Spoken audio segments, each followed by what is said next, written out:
Before we jump into today's show, the team at Lounge Room Chats would like to take a moment and invite you to support us on Patreon. We have some really big things happening at Lounge Room Chats, like the creation of a website and other ventures that we hope and believe will help us in our mission of Catholic apostolicity and evangelization. So we would greatly appreciate it if you would go to our Patreon account, Lounge Room Chats, and give any support you are able, no matter large or small. We really appreciate any donation you are able to make. God bless, and we hope you enjoy the show. Thank you.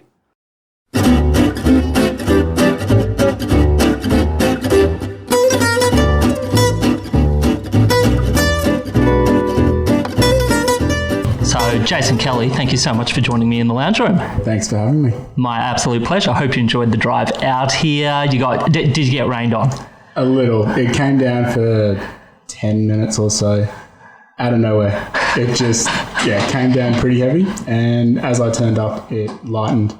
I got a safe, dry walk to your front door. Beautiful. That's all we could offer, really. But first of one of those summer tropical storms. Let's hope it's, from my perspective, not the last. Because I love them. Yeah. Terrific. All right. Well, the way I was hoping to approach this was let's deal with the really, really important things first. So a little bit about you. You're number 4 out of 5 kids. Yes. You have spent your youth and part of your adult life, I guess, sort of all over Australia. Like if I was to ask, Jason, where are you from? Could you give a definitive answer? Queensland.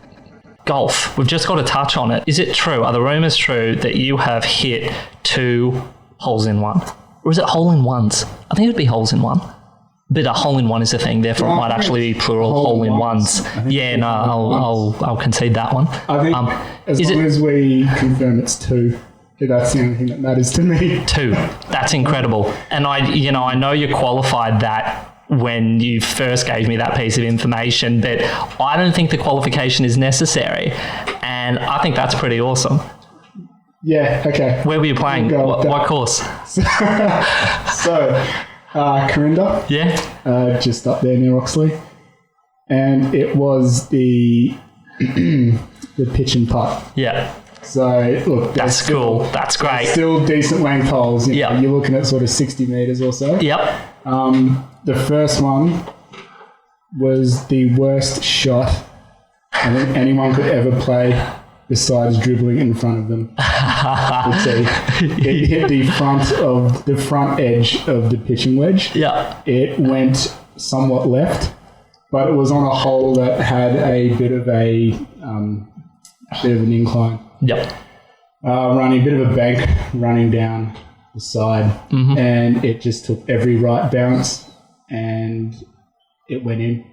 Wow. And look, there was so much wrong with it from the... Mate, say no more. Don't ruin the mystique and the mystery and the brilliance of what I'm hearing. Well, the second one, though, was the complete opposite. It was the antithesis of the first shot. Like, from the moment I began my swing, there was something good about it.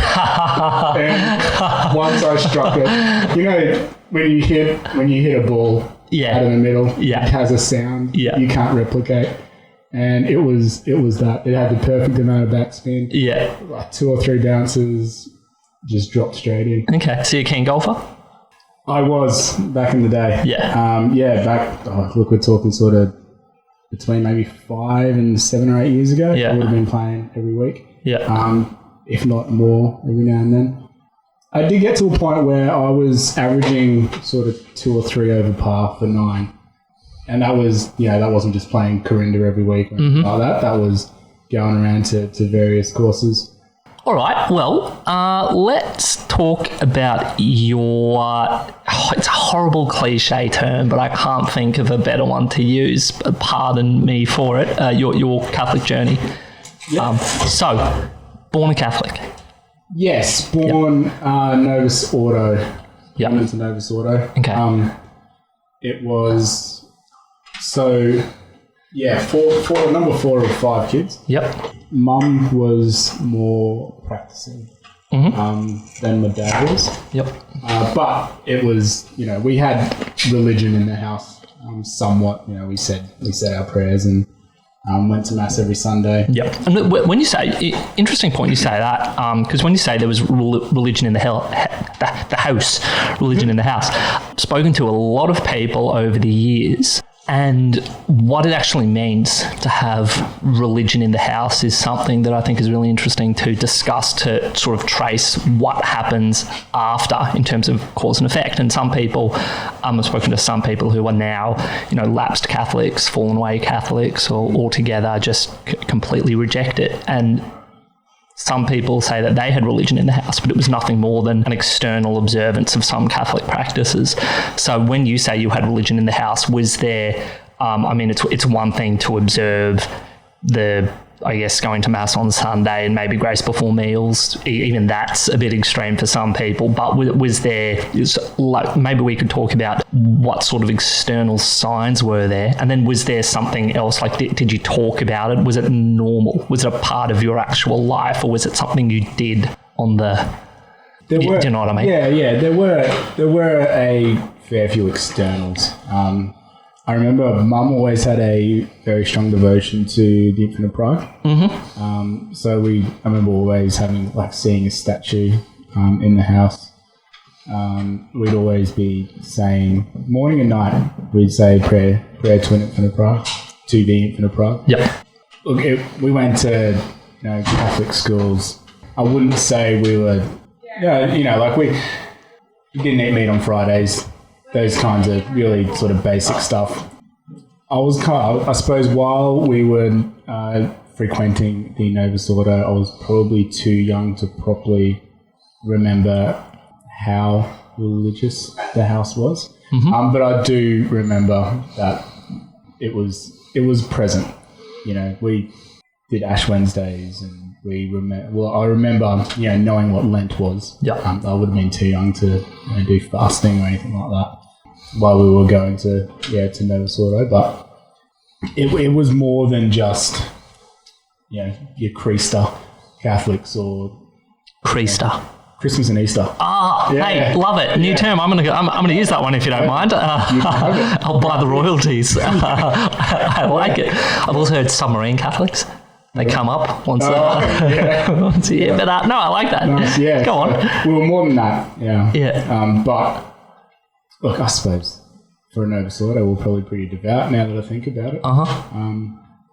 But yeah, that was driven by Mum. Yep. By my mum. So I remember we'd say the rosary and whatnot. I don't know if it was every night. Again, I was too young to remember those kinds of things, but it was always there, and it was always part of our life. So to a degree, you could have said it was normalised? Yeah. It was normal? Yeah, it was definitely normalised. Yeah, okay. And when you identify as being part of the Novus Ordo, is that how you saw it then? No, that was just going to church. Yeah. That was just being Catholic. Yeah. Okay. I didn't know anything else. Mm-hmm. Then, so that was... Where were you guys living at this stage? So we were living up in Maryborough. Yeah. I was born up there. Maryborough, I don't know a lot about it, but I do know there was a technology challenge through school that I never took part in. It was a bike race, and I think everybody had to customise their own push bike and take it out to Maryborough. And there was, it could have actually been a 24-hour race or something. All the students, so that's what I know about Maryborough. So I do know at least they used to have a pub crawl around town on the Queen's birthday weekend. Gotcha. And they would start with Mass on the Sunday, and then there would be a couple of buses that would go around and drive people around town on the Sunday. Mate, what else do you need? The Monday. Mass, the sacraments, and pubs. Yeah, I know. It's actually quite European, isn't it? A little bit. Or English, rather, Yeah. But I remember going up there much later in life, and on the Queen's birthday Monday, and the town was dead. Yep. Because everyone obviously had too great a headache to leave home, and the streets were still covered in bottles and just every other form of debris. Yeah. Okay. Yeah. What was life in Maryborough like? So, do you guys go to school there? Did you grow, like, what was your growing up like in being part of the Maryborough community? Yeah, we went to the local school, local Catholic school. Mm-hmm. We had 2 acres. And I remember always having like chickens, and we always had like 1 cow. Yeah, a cow. Yeah. Jack and the Beanstalk, eat a cow. Yeah. You see, I've never had a cow. Had chickens. I don't remember it, so I can't give you too much. Right. Too much insight. Did it have a name? Don't remember. Gotcha. No idea. I don't even remember if it was. I think it was for meat. I think it was a beef. Oh, gotcha. Yeah. So you probably wouldn't have named it. No, probably not. But I wish I knew now. There you go. There's some homework. Yeah. So yeah, like it was good. Yeah. Like again, I was young enough to, I suppose, only remember the good times. Yeah. Having 2 acres was great as a kid. Yeah. I remember having bikes, and I remember being able to like ride around without helmets. Oh man. You just ride around on the streets, and you knew all your neighbours. Kids were kids. Yeah. Life was all right. Yeah. And it's even better when you're in small towns. Yeah. Because we lived a little bit out of town, so it was quite free. Yeah. Which was good. And then as to memories, I remember it's a good time playing a lot of sport in the front yard, or trying to play cricket mostly. And then we had to leave there when Mum left Dad. And that, I suppose, is the most notable event in early life. I would have only been 6, I think. Yeah, 6 at the time. Yeah. So while I have all these other vague memories of it, that's the one that sort of stands out. Yeah. And then that kicked off a big journey, both life-wise and religion-wise. I don't have any idea if they're connected. Yeah. I was too young to sort of follow what Mum was doing. I had no choice. Yeah. We lived in various states on the East Coast. Mm-hmm. Well, Victoria, New South Wales and Queensland. Yep. We were in Brisbane, and we were there for a year and a half or so. Mum was always very, very keen on listening to signs or noticing signs from God. So she had a very, I suppose, internal sense of religion, I suppose. Like, she was definitely in touch and aware of it. It wasn't just an external thing for her. So I remember, like, we would often, or we did settle on a parish because the sermon for that Sunday that we happened to turn up was one that resonated with her. And so we set up house. There's a lot to be said for it. So we were in Brisbane for about a year then. And then so we went to school. So we were in normal school. Yep. That was up at Sandgate, and then we went to. Mum decided we were going to be homeschooling after that, and then the next step was then to go to somewhere where there were other homeschoolers to help with whatever we were trying to do. And do you remember sort of the circumstances surrounding that withdrawal from formal schooling to taking the homeschooling direction? Is that just one of those things that happened and you sort of remember it happening? Yeah. I do remember those. So I was in grade 1 at school, and then I didn't go to grade 2. No, that was grade 2 in school. Didn't go into grade 3. That's right. Yeah. And I remember the first week of the next school year seeing one of my classmates from the year before in the local Woolies, and Mum was like, just tell them that you're on holidays. You've got extended holidays. I was like, oh, okay. For a 7-year-old, it was kind of like, awesome. Stick cheddar, you're going to school. I'm not, Yeah. And then the next moment we're moving move into a more homeschooling friendly community, which found us at Yarrawonga, which is near Lake Mulwala, which help me, Jace, is I'm getting there, which is about an hour. Which way we're going? West of Albury. Right. Okay. A reference. Yeah. Yeah. I know Albury. So Albury's near Wodonga. Yep. Gotcha. Yeah, anyway. Gotcha. So we settled there and began homeschooling there, and that's where the majority of the Catholic or the searching for proper religion, I suppose, occurred. How long did you homeschool? It was grade 3 through to the last term of grade 6. Okay. So 3, 4, 5, 3.5 years. Was it so long ago that you don't really remember much about any of the process? Or if I was to ask you, like, how did you find the experience of homeschooling? Because it's something I never really did. What can you say to that? I think I liked it. Yeah. Yeah. I know if I was to do it now, I would probably like it. Yeah. I didn't have any issue with it. I remember doing the work and finding that it was very thorough.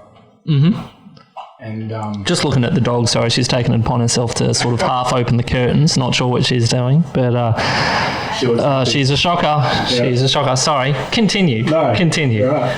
I remember, the work being quite thorough and very. It was. We did a lot of, I believe it was Seton homeschooling books, which was American, and we go back to early in our conversation. Americans do break down things a lot. We found, and it was really good. That's probably generalisation. Their stats. Jason has a better record using his right hand in the third hour of the class.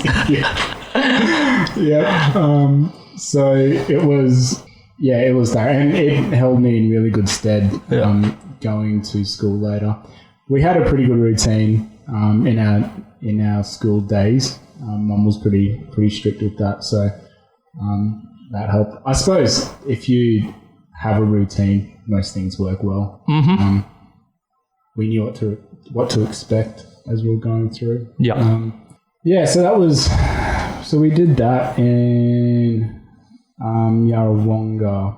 And there was the homeschooling community around there was Catholic, Novus Ordo though. But from memory, there were a lot of people that were looking for something more fulfilling, I suppose is the best way to put it, than sort of mainstream masses, especially so that was late 90s, mid to late 90s. So how old are you at this stage? So that was between 7 or 8 and 11. Okay. And had you hit an age where you were starting to give any sort of directed thought or consideration to your Catholicism, even as basic as, why am I doing this? What is this I'm doing? Why are we seeking out community with all these like-minded people? Those sorts of thoughts? I think at that point, I was following more what Mum was doing. And just kind of trusted that she was doing the right thing. I remember sort of wondering why we had to hang out with sort of homeschoolers and stuff like that. And I mean, a simple answer was they were doing the same thing and they could help us in what we were trying to achieve. And, birds of a feather flock together. Always. So, it kind of made sense. And sort of at 8, 9 years old, it didn't really bother me. I still had a bit of a social life and whatnot. So it was just what we were doing. We had other issues. Not necessarily bad, but it's just there were other things going on.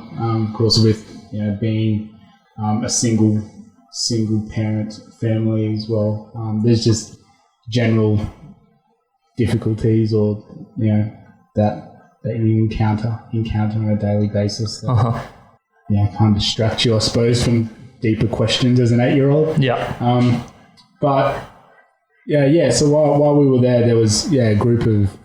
I remember the group being searching, or at least having an inquisitive mind into the church. And I remember some of the other adults talking about, Novus Ordo trying to find more traditional or conservative Novus Ordo priests. They'd be trialing and trying out various churches to see sort of what vibe they got. And I remember one story. There was a little church out at Catamatite, which is near... It's another name I don't recognise. I know Shepparton. Yeah. There we go. We got some context. Yep. Those little towns, they're crazy, some of the names they have. And I remember we were driving there, and it was like a 5 p.m, maybe a 6 p.m. Saturday. It must have been Saturday night mass, which counted for the Sunday apparently. And we were driving there, and allegedly this priest was decent. He was one to sort of hang on to if you could. And while we were driving, there was white ants that hit the windscreen, and swarms of it. It was what I imagine the plague of locusts was like in the Bible. Like, you could not see where you were going. Mum put the windscreen wipers on, and it just made the situation worse. Ended up having to pull over until they passed, and by that point we were like, we're going to be very late for this mass, and we're going to have to go to mass tomorrow anyway. But Mum was like, you know what, we intend to go there. We're going to give it a crack. We're going to see what it's like. As we turned up, there were serviettes, or your altar girls. Is that what they're called? I've never thought of that. A serviette. I remember that term from a serviette. That day. Yeah. Wow. There were serviettes. Okay, that's another term I'm going to put in the pocket. You can pull it out for a rainy day, on a rainy day. But there were serviettes, and immediately it was like, oh, well, his reputation's a bit overblown, isn't it? Yeah. That was him off the list. And there were, just various churches that you try. Yeah. You try out, and they just didn't hit the right buttons for what people, or what we were searching for, at least. No. We ended up at Indult. By this point, I think I remember when I found out that there was such a thing as a Latin Mass, and that it was old school, or like what it used to be. I remember sort of having the odd question, but never looking too far into it. Letting whoever was, letting Mum and whatever other adults were around at the time figure it out, and I just tag along. We went to Indult for a while, and I never actually felt that was odd or sort of strange either. It was a bit different, but I did notice, obviously the difference, I suppose, in respect, and people weren't responding to the priest, and it was a lot more respectful, I suppose, is the only way to really put it, and that was noticeable. So that was in Albury. We were going to the Indult Mass there in Albury. I don't remember how long that was for. I feel like it was about a year. It was a decent amount of time. There were some other homeschooling families that went there as well. So it's not like we were outcasts or standing out from the crowd in doing so. But eventually, and I don't remember the circumstances which led to it, we moved on from there and started going to the Society Mass in Albury. Right. And been there ever since. And that was 1995. Yeah. It was the first Saturday of May. It was the Feast of St. Monica. Right. 1995. Wow, you do remember that? Yeah, because Mum after that always had a devotion to St. Monica. Okay. And I think with St. Monica's trials with St. Augustine and having kids of her own, not necessarily wild kids like that, but I suppose you can get a mum like St. Monica, you're probably doing all right. As a child, okay. So you'd give a lot of credit to at least your introduction to Catholicism to your mum. Yeah, she had a lot of courage. As a being, a single mum back in the late 90s, mid to late 90s. Sounds tough as guts. Yeah, that was nowhere near as not necessarily common, but as understood, I suppose, as it is nowadays.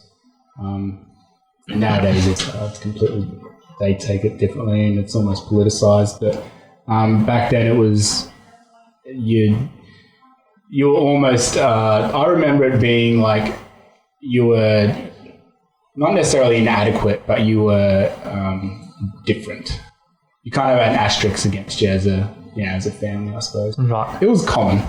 Like it's always been common, but and it's insanely common now, whether or not it's single parent, mixed relationship. It is the norm. Yeah. Stability is uncommon.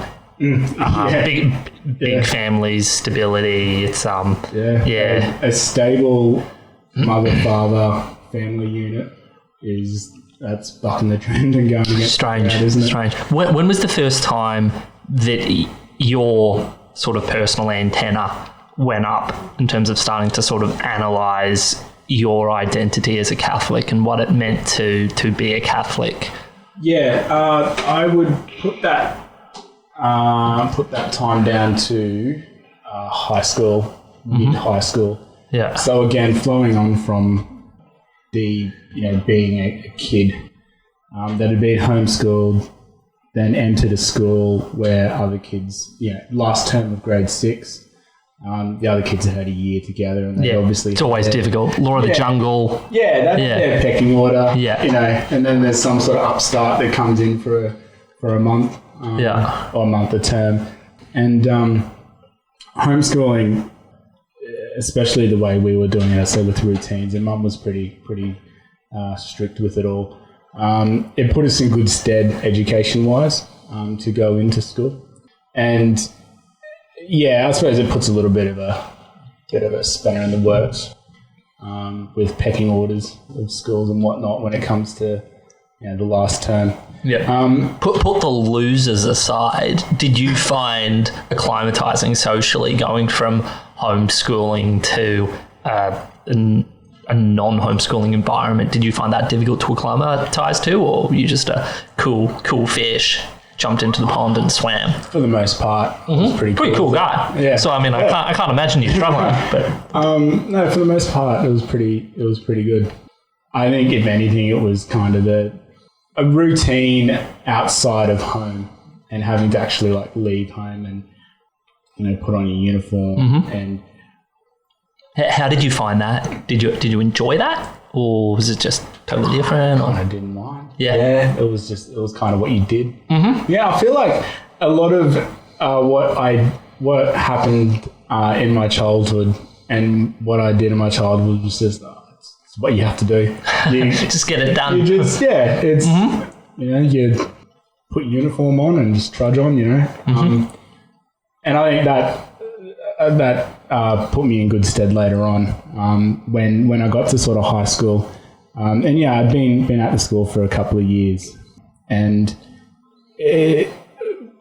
teenage years are never great at the best of times, and then when you've got those extra factors where egos, testosterone, struggling to find, everybody's trying to find their personal identity, whether it's the bully, whether it's the quiet kid, whether it's the nerd, the jock, who am I? That's teenage years without the wisdom and experience to be able to answer it. And without sort of making myself as some sort of like a victim, because like I'm as much to blame in a lot of ways as the other kids and whatnot, and the other factors in school, because it wasn't just kids. Like I remember teachers using my home situation and actually saying to me, like, there'd be instances where I might complain about something happening at school, and I'd be told, or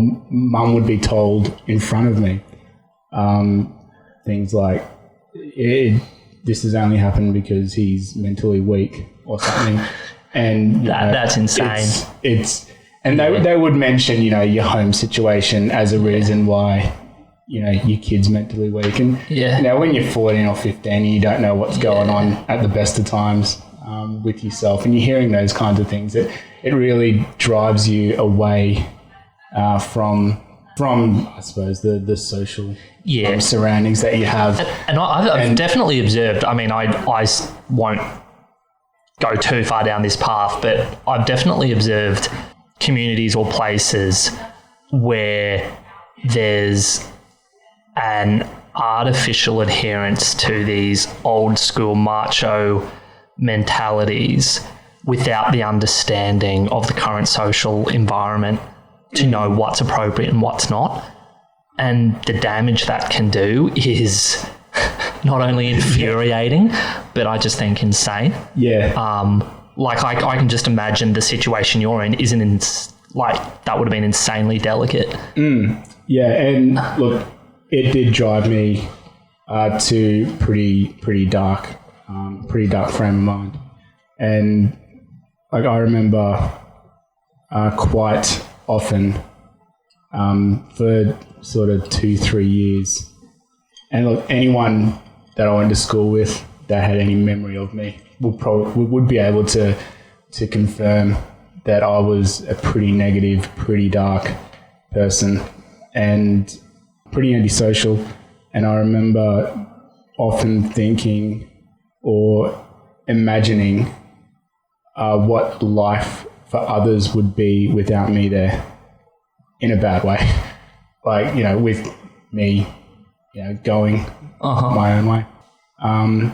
And that's, with the home situation, the fact that I was going to a Catholic school and you have expectations that, people with religion have a better understanding of how to treat people, I suppose. Not always true. No, and you said you have those norms and those values that you adhere to, and sometimes it's hard to understand that people are outside of those boundaries. And look, it's not necessarily willful. I know, like I have stories that I know there was some willful, not quite bullying. I wouldn't say bullying, but willful ostracization. Yeah, right. Of me and a couple of other kids that were in the same sort of situations. And when you go to a community and thinking that there's going to be a Catholic way of treating people, and as a teenager, that it just pushes you further away. It's the ultimate condemnation. It is. It is. And I definitely questioned whether there was any value in religion, in Catholicism, even in God sometimes. Yeah. If this was the manner in which so-called Catholics and stuff were living. Happened. I mean, because when having these discussions with people about their formative years in religion, some people it's all external, other people it's all internal rationalization and processing. And sort of what happened with you? There was, I did, as I said, became quite antisocial, and I suppose like we're body and soul. There was some external manifestations of my attitude and whatnot at the time.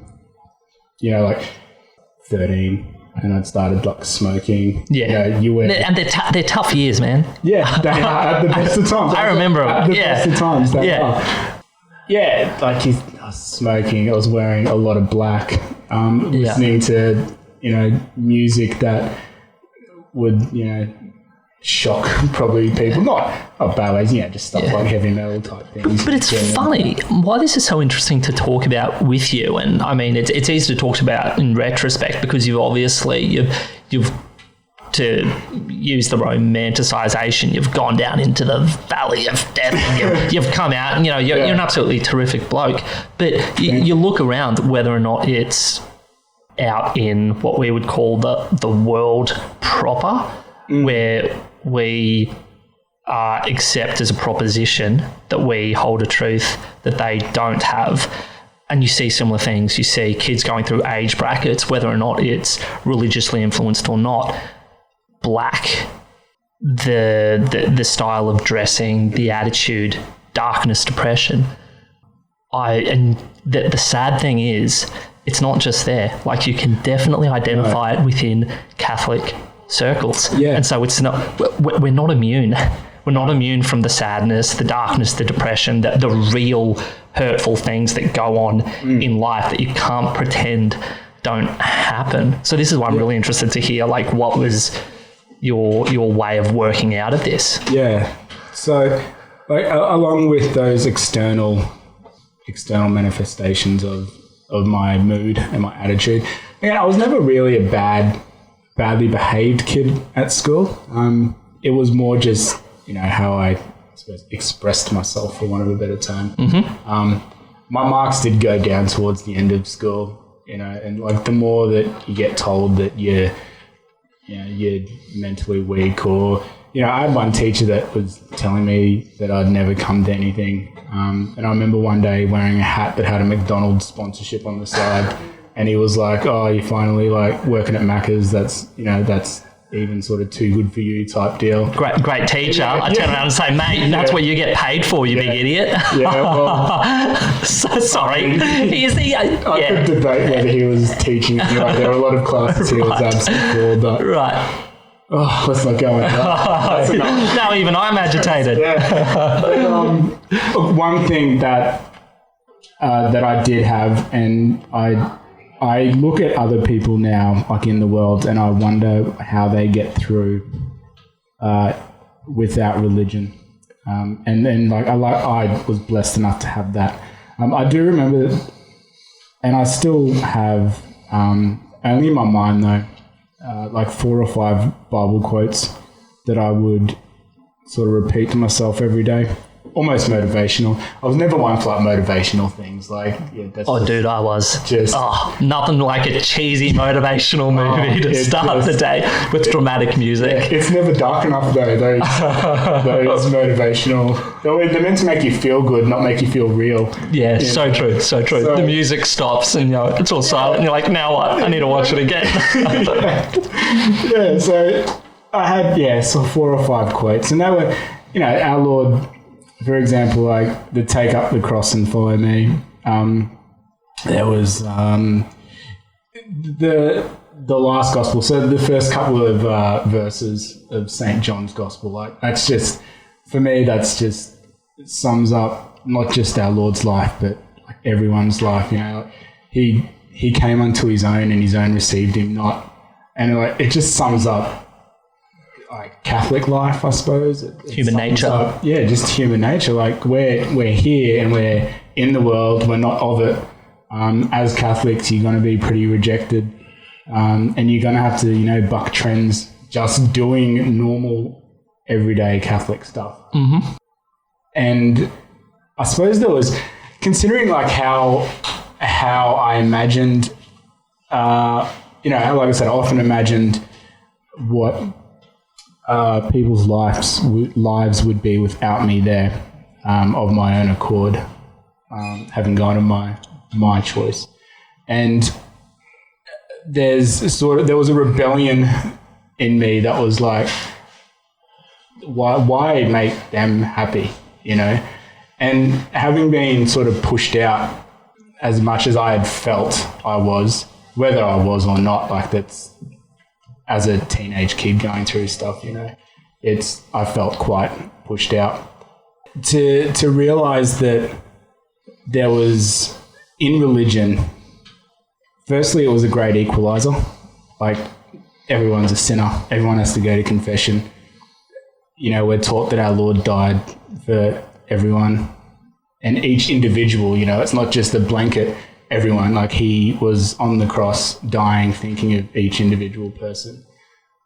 And to know that there was one man that gave his life for me personally, it's like, you got to respect that. That's one way to put it.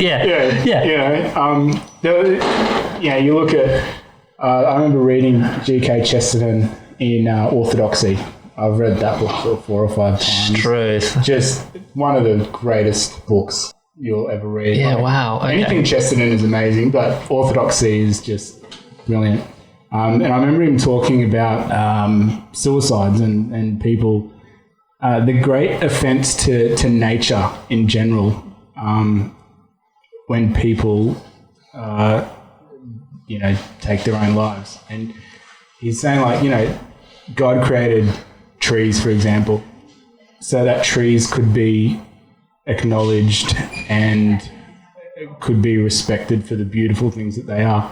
And for someone who willingly, ignores that, it's an offence to even a tree that God, and then an offence to God because he created that tree, He says it so much better than I could ever phrase it. But yeah, I remember reading things like that and was like, all right, that's something small. That's something worth sort of looking out for, you know? But if I can just jump in there. So that's beautiful. That's all making a lot of sense. That, I guess, opens the door to an upward trajectory. But still, if I was to observe something and go, that's really interesting about your story, is I can see a lot of people, well, I know a lot of people have confronted similar situations and come to those crossroads where, for one reason or another, they're conflicted with the practice of their Catholicism. They're going through those formative years where there's a lot of emotion, a lot of bitterness or anger for one reason or another. And more often than not, I'd say the normal thing, and I don't mean normal in terms of what you should do, but I mean the normal things in terms of the pattern would be to reject it. And you didn't. Why? I've always felt, or I've always acted, or at least tried to act in a manner where unless something is absolutely the wrong thing to do, it's worth pursuing. So, yeah, expand. Well, like you look at religion, or like that point in my life, like I questioned like God and sort of what value there is in life and whether it's all real because of the situation I was in and the mind, the headspace I was in. And it's, well, wait a minute, if you sort of step away from it a little bit, sort of look at it as as an outside person looking in. And I remember doing this when I was sort of 15, 16, and thinking, all right, there are a lot of things that I can't control in this, and one of the only things I can control is how I react to it. And like, well, maybe religion is like, there's obviously truth in religion. Mm-hmm. Yeah, everyone needs some sort of religion in their life. If Catholicism and if God and, at that point, I was going through Bible quotes in my head every day. So I still had that. And I was like, well, this is... They meant something to you. Yeah. They weren't just cliche, positive motivational quotes. And things still work out. Small things worked out for me and made sense. And there was nothing that was like, nothing that was telling me that it was all false or, that I was being jibbed. So even though I may have emotionally felt separated from it or felt that it was wrong, the actual truth behind it was always worth pursuing. And yeah, until I had found something that said that it was all a big hoax and we're all had the wool pulled over our eyes. Mm-hmm. I was going to keep going until I'd figured out 100% that it was wrong. Yeah. If it was only 99%, then you know what? There's still something to it that you've got to pursue or you've got to persevere with. Retrospectively, do you feel like this is going to be a dumb question, but run with it anyway? Humour me, and maybe we'll expand on it. You feel like you made the right choice? Absolutely. Yeah. Yeah. Why? Yeah. there is an incredible peace that religion gives that nothing else does. Like, it doesn't matter what you're doing. You know, people bury themselves in sport, work, anything. And if it's not religion, you're going to find empty spots with it. And even something as small as going to a church and just sitting in an empty church, it's not really empty. But I understand. People in the church. Yeah. That was that was always one of the most fulfilling activities to do. Didn't even have to pray. Just had to be there, you know. And one thing that the church has through the liturgical year is a really, really deep understanding of the human condition and how to relate our Lord's life to our lives, and then to make the ceremonies reflect that. So, like, I don't know if I've really phrased that as well as I think I'm understanding. But yeah, like a good example is like Lent. You know, you do a half decent Lent. It doesn't even. I have found that it doesn't even have to be a good Lent. You only got to do a half decent one, but you got to persevere with it. You know, you've got to persevere with it the whole 40 days. And, you know, the church gives you Sundays to sort of relax it. You know, they know we're weak. Yeah. You know, they give you Sundays off. The church then, you know, really amps up in those last 2 weeks. And it's not just, you know, the ceremonies, or it's not just the readings get more serious. You know, they cover statues. Everything's in purple. It's dark. They even so much as like silver candlesticks versus gold, and it's noticeable, and it's like, right, that's sharp. Like, that's a sharp contrast to what it was, you know. And then you get to sort of Holy Week, and you get to like Maundy Thursday, which is just one of my favorite. Meditating on the passion and the agony in the garden. Yeah, the way the church expresses that in the ceremonies, you know, you've got everything's gold and flowers and just unbelievable joy at the Last Supper and our Lord giving himself in the Blessed Sacrament on that day. And in that same sequence of events, they then remove the organ, remove bells, remove holy water. They strip the altar bare, and like even the hymns used for that, just lamentations. Yeah, and it makes you stand up and go, wait a minute, this is serious stuff. Like, you can walk into a church and immediately feel the vibe, you know, like it's real. You sort of sit there and you're like, you know what? Yeah, life is pretty empty sometimes, you know, like for everyone, you go through dry spots, you know, you go through dry patches in your spiritual life, and it's like, we have our Holy Thursdays when everything gets stripped away. But it's not like our Lord's not there or anything, you know, he's still there. He's just preparing for, you know, dying for us, you know, which is the greatest thing ever. And then you get Good Friday, and like, you don't have to sort of go into those ceremonies to realize, you know, they don't even have a mass, because it's, you know, you walk into a church and it's like, this is dead. Like, something serious is going on.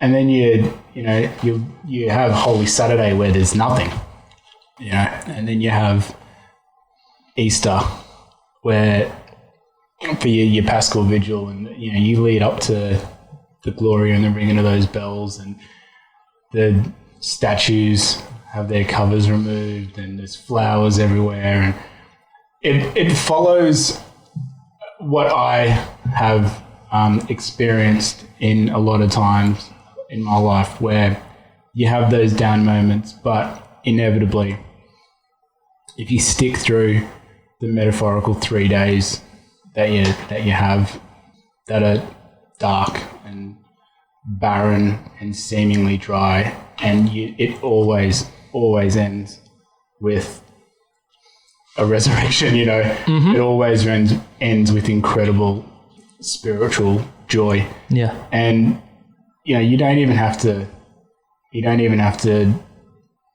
do all the serious stuff.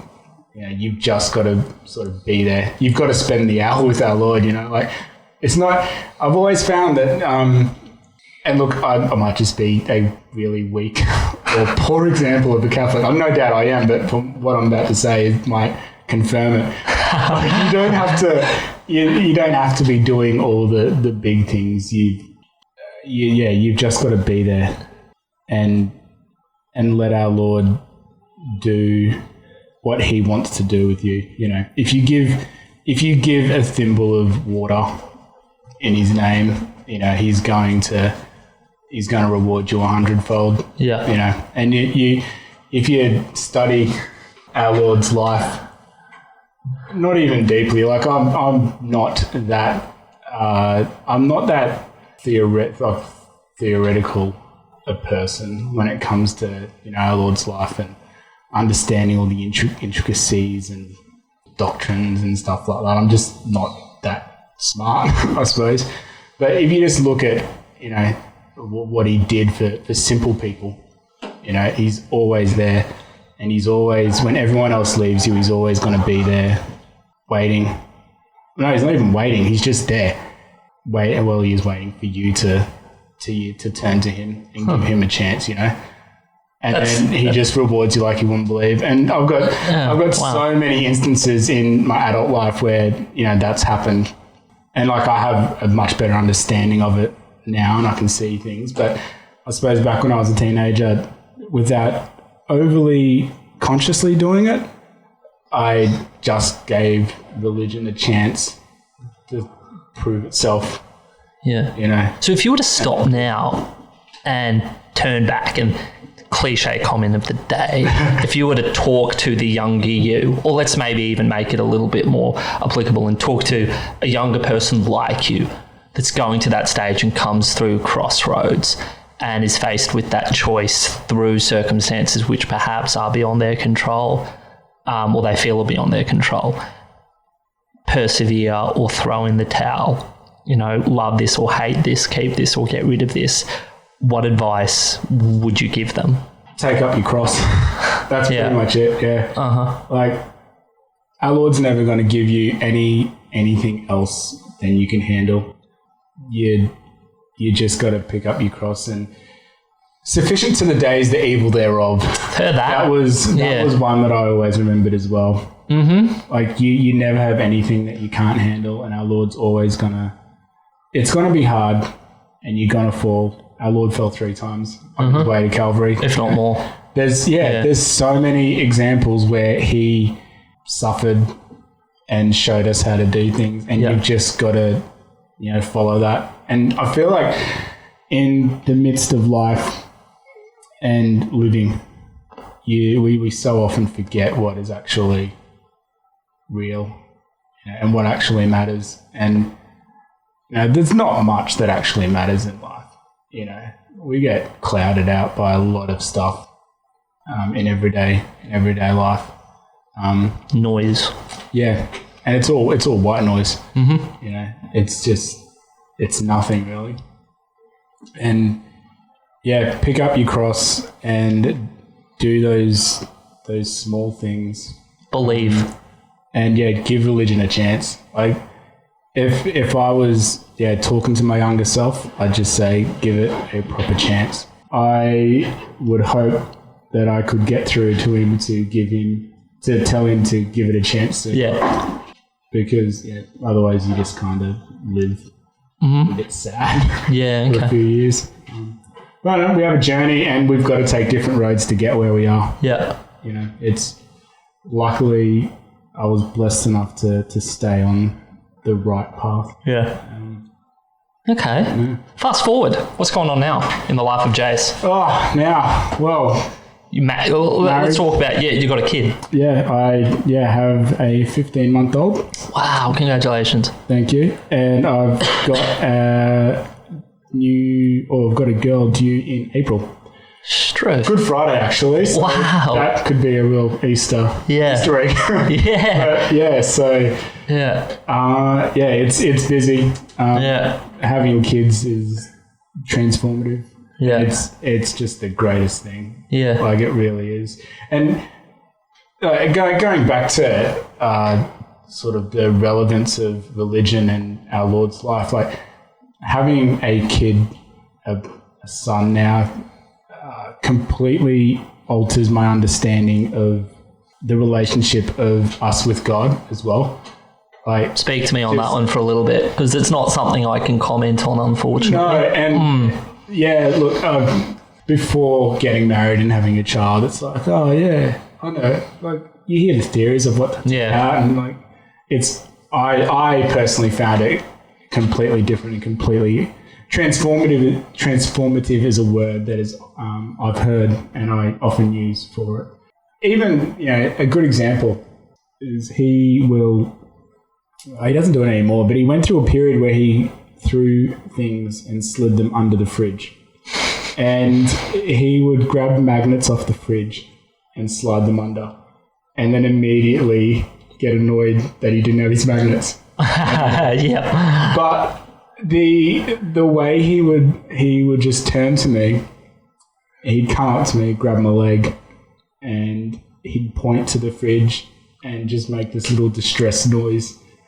And it was, your dad, you know what to do. I don't have a magnet. Help me. And I remember like reading in a few books like How to Pray and relating it to unless you become as little children. Like, we have to just put our faith in God, and if something goes wrong that we can't control, even though my little boy could control not throwing it, well, he probably can't because he was like 12 months at the time. But you look at our Lord and you're like, you know what? Something's wrong. I don't know what's happening. Just help me, and the complete confidence that he has in me being able to get those magnets from under the fridge. And then he'd just do the same thing. And I'm just like, I see it, and I immediately think this must be what like God sees with us. Like, we do something wrong, we turn to him and go, I've messed up, can you help me? And then like completely blindly believing that this situation will be helped and remedied. And then we do it again straight away. Yeah. It's really beautiful. Amen. Yeah. And the bond that you have with a child, like, I just, again, you think, like, I thought I had an understanding of that, but you really don't. Like, there's such a miracle, eh? Yeah. And yeah, so we've got another one due in April, a little girl. So a pigeon pair, as they say. So exciting, boy, girl, the happy TV family. Man, it's picture perfect almost. Yeah. We can stop there. Yeah. No, wow. Absolutely not. Well, God willing, of course. So, yeah. But that's takes up so much of your time, eh? Having a child. I don't know. I've seen it and it looks like it would. Can't comment. Yeah, so it does. I believe you. Firsthand knowledge, it does, yeah. So, but it's completely worth it. It's 1,000% worth it. Extremely fulfilling, and having that responsibility, and it does make you turn to God a little bit closer than before. Just having, I just gave the example, and having a slightly better understanding of how we react and respond to God, and then whereas you have different trials and whatnot that it's challenges more than trials, different challenges that you got to find strength in. The Gospels are so full of just perfect examples of what we're meant to do. My mind immediately went to, I think it was St. Peter. Gee, that's a well-trained mind. I think I read it really recently. That's why. When he went to our Lord. I think our Lord I could be completely wrong with the story, but our Lord had asked if he's not the Messiah, who do they think he is? I think I'm conflating two stories. Anyway. That's right. It's a good story. It will be a good story anyway. Run with it. Peter was like, where are we going to go? Yeah. You've got to ask yourself, like, where do you actually go? Who will we follow if not you? Yeah. Like I was saying, like, you don't just give up because something doesn't feel right. It's got to actually not be right. And then you've got to fill that void with something. Yeah. Where are you going to go? Yeah, that's interesting. And I can't speak for people and whatnot, but you don't know if people ask that. question of themselves Yeah. before they make a decision on where they are going to go. Yeah. Like, where do you go?